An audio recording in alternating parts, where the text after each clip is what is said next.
你们今日早起不曾议论甄家，自己家里好好的抄家，果然今日真抄了。咱们也渐渐的来了。可这样大族人家，若从外头杀来，一时是杀不死的。这是古人曾说的，百足之虫，死而不僵。必须是从自己家里自杀自灭起来的，才能一败涂地呢。账房、银库与买办房是荣国府管理层中最重要的3家机构。3家机构由不同的管理团队运作执行，且互不隶属。这样的财务制度是为了防止由权力过于集中所导致的贪污舞弊现象的发生。可一旦这3家机构之间串通作弊，事态就严重了，而这恰恰在府内时常发生。究其原因，这些管理团队的组成成员多半是府里的家生奴才，很多人都已在贾府服侍多年，人情网络左右逢源，为了攫取私利，很容易互相勾结。但很多聪明的读者会问，为什么荣国府的主子管理者们不去纠正这样的行为，任由府里财产流失呢？长一辈的管理者像贾母、王夫人多半都已经不问家务，自然也不会去纠结银钱来往，这样细枝末节的琐事，顶多也只是偶尔听听汇报，而他们对于这种家族腐败，其实也早已司空见惯了。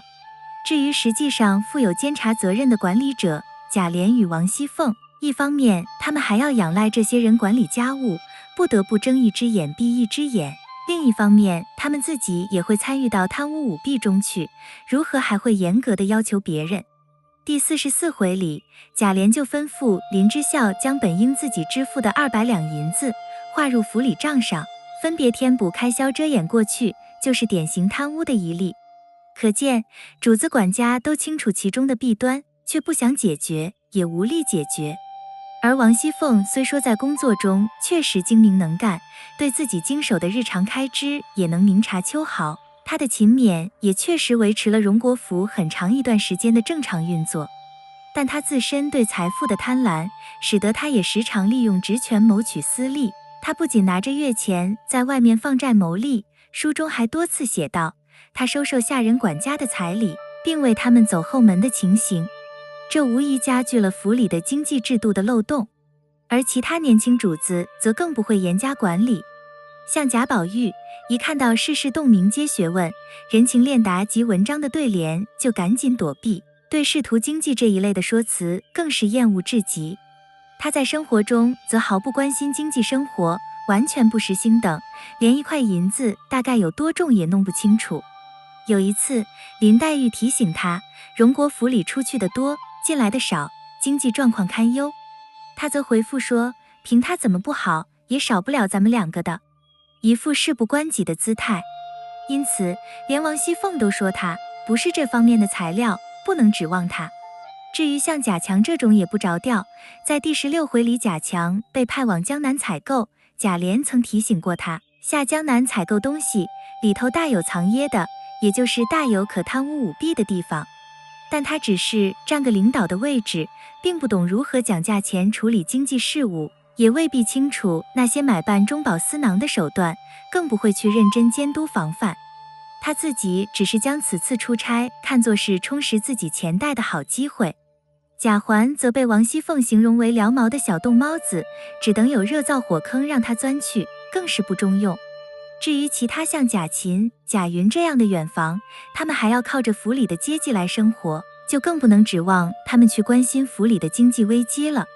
而全书看下来，荣国府里只有探春一人，在管家时能够清廉自持，并且曾多次指出府里各种以权谋私、贪污舞弊、管理混乱的现象。作者曹雪芹特意借厨房柳家的之口，说出探春自己掏腰包吃油盐炒枸杞芽的故事，借此赞扬探春的以身作则、公私分明。又借林黛玉的嘴，肯定了探春在李家期间恪尽职守、毫不张扬的工作作风。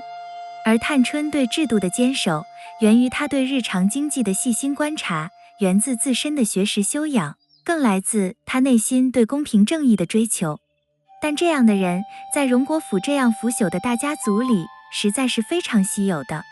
其余大部分的主子和奴才们，都在想方设法将关中的钱，也就是家族公款，尽可能地转化成自己的私产，他们为此互相串通勾结，无所不用其极，这样的大家族焉有不败之理？